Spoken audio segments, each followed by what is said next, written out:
Hello, people of the internet. Um, I'm back again for another movie review. I can never say that like the first time correctly. It's weird. I'm here for another movie review of Bravo's uh, list of the 100 scariest movie moments of all time. I decided to go black and white today for some reason because it looks fancy. I don't know. And the lighting looks better when it's in black and white. So, yeah. I'm at number 94, and I'm doing Pacific Heights. Pretty, well, it's not old. I'm not gonna say it's old. It was made in 1990. It stars Michael Keaton, who, if you didn't know, was in like the old school Batman. Well, not old school Batman, but like the Batman before the Dark Knight series. He was that Batman. He's also in Birdman. He's also in Birdman, which is getting a lot of critical praise. So, this movie is more along his dark side. This movie was actually made a little bit after he did, like, I think right after he did Batman. So people were used to seeing him doing this, like, this happy role. And this is his role where he's, like, the bad guy. Yeah, it starts Melanie Griffith, Matthew Modine, thank you, Dean, and Michael Keaton. And it's about this couple, Melanie and Matthew.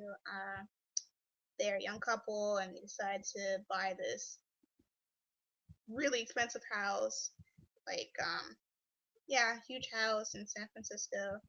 And they decide to rent out the two apartments, ooh, two apartments in the house to get money for the mortgage. And Michael Keaton is one of the tenants, and he ends up being very I guess rude and like crazy, and he uses the law to his advantage. He's always like one step ahead of them and all this stuff. It's like a psychological movie. Um, uh, Pretty decent. I like the theme of the movie. Well, what I kind of got from it, was how like naive and like innocent the couple was, because it's weird because this movie was made in the 1990s and they bought this like huge house for $750,000, and this is like in the 90s, so now it's like up there towards like a million or so. And like it's crazy how they were able to get a mortgage out for this home, and they didn't have like careers, like they weren't making enough money, so they was like, yeah, let's just buy this place and fix it up, and yeah, maybe we'll rent some places out, maybe not, we'll see. And it's kind of just like, who does that? That's not a thing. You don't just like risk it all. I mean, I guess you can, but it's really weird. And they weren't even married; they were boyfriend and girlfriend, which is really interesting. Cause it's like, I mean, I wouldn't personally like go in on a house with my boyfriend who I've only been knowing for like a year or so. Like that's crazy. Like, we break up and you're both your names are on the lease, and it's crazy to me. Um, yeah, I got that from it, and like how the husband reacts to certain situations with Michael Keaton, and it's just like you're so young and naive, and it's just stuff you don't do. Um, it was crazy how like the boyfriend was really dumb. Like the reason Michael Keaton got in the home was because um basically the other man who was African American, he put his application in, and well, this is kind of on the guy's fault too. He put his application in, and then he was supposed to fill out the credit. I guess like check the credit and stuff. The credit form. He put it into the door slot of the building, and then he left it and just left it. And so when the other tenants that were moving at the time, when they were moving in and out, they stepped on it and they got thrown away on accident. First of all, if I was an African American guy, I don't know why you would just leave that roaming around with your credit information on there.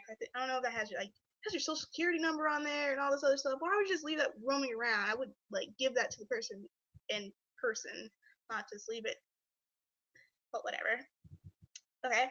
And then when Michael Keaton came, the husband was around, and Michael Keaton was like, "Oh, I talked to your wife, and she showed me the place." Well, she didn't. Show me the place, and yeah, I was interested in getting it. And yeah, and he had rolled up in like really fancy car, and he looked really fancy, and he had all this cash on. He was like, "Oh, you have to fill out this credit form." He was like, "Oh, I can't. Well, I don't have a traditional credit because I work for this private business or some BS like that." He's like, "You know what? I can just pay you 6 months in advance, right here, 6 months." And the husband's like a little hesitant. He's like, "Oh, I kind of need you to do this." And he's like, "Oh man, I really kind of need the place because I'm always traveling." And I think the husband was like so like eager to get someone in there, he just like took him in and he saw the money.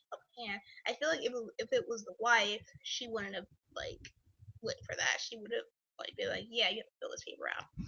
So I thought that was really dumb on the husband's part, and the husband didn't even trust the black guy as well.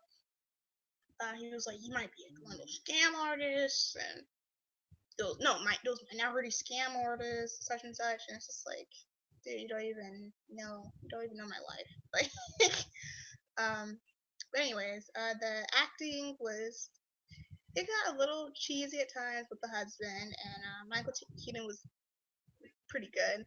Melanie Griffin, I don't know, her voice never like escalated. She always had like a sweet, innocent voice that never like got really loud, and it's very like calming. It's really weird.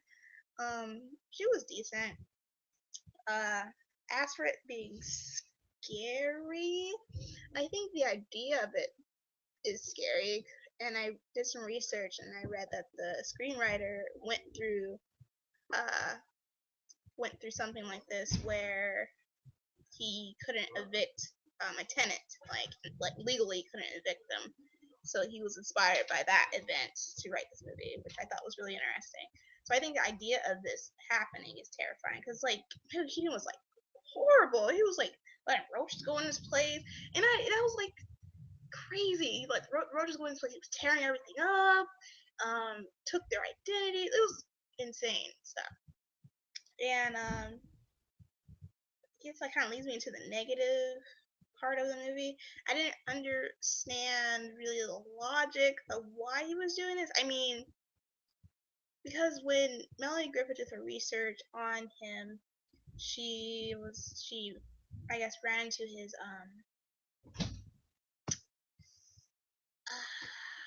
what's that person's name that takes care of money when you're rich?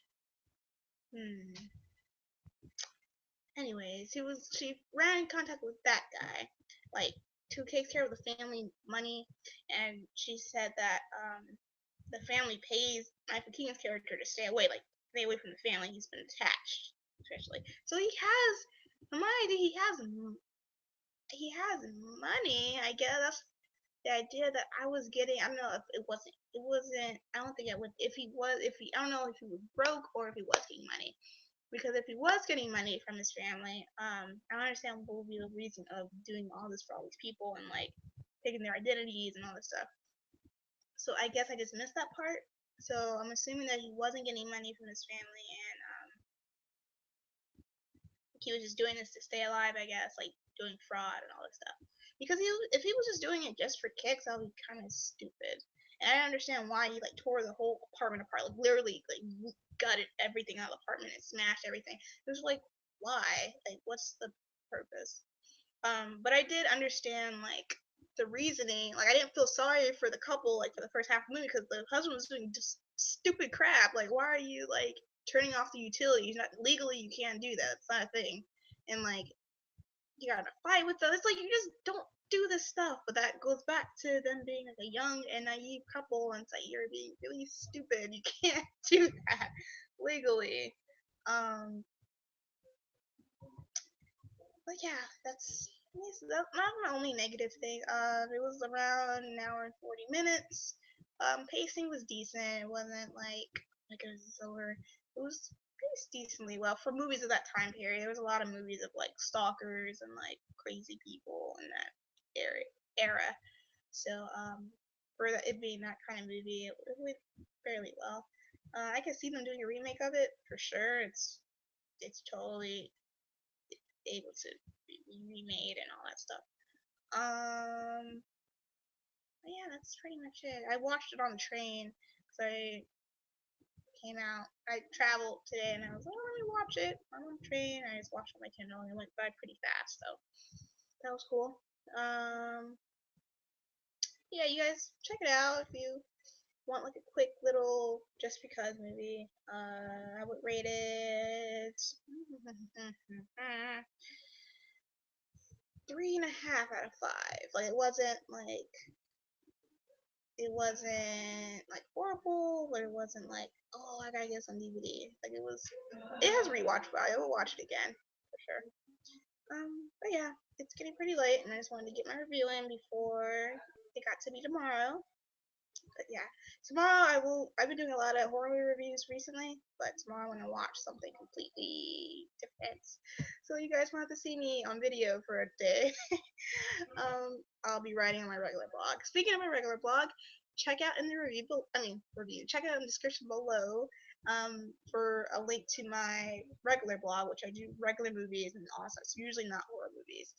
Um, check that out, and also I have a link to the horror movie countdown so you guys know what I'm talking. Oh, speaking of the scene, I didn't talk about that.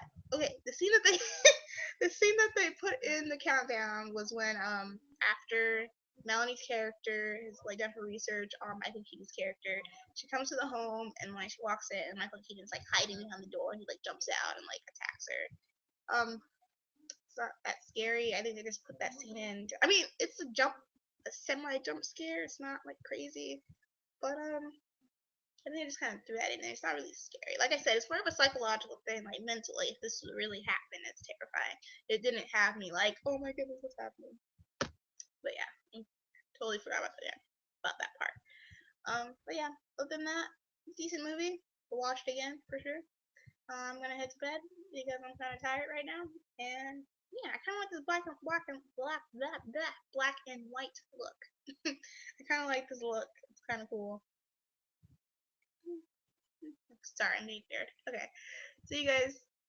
Well, if I don't see you guys tomorrow, you'll read my stuff hopefully.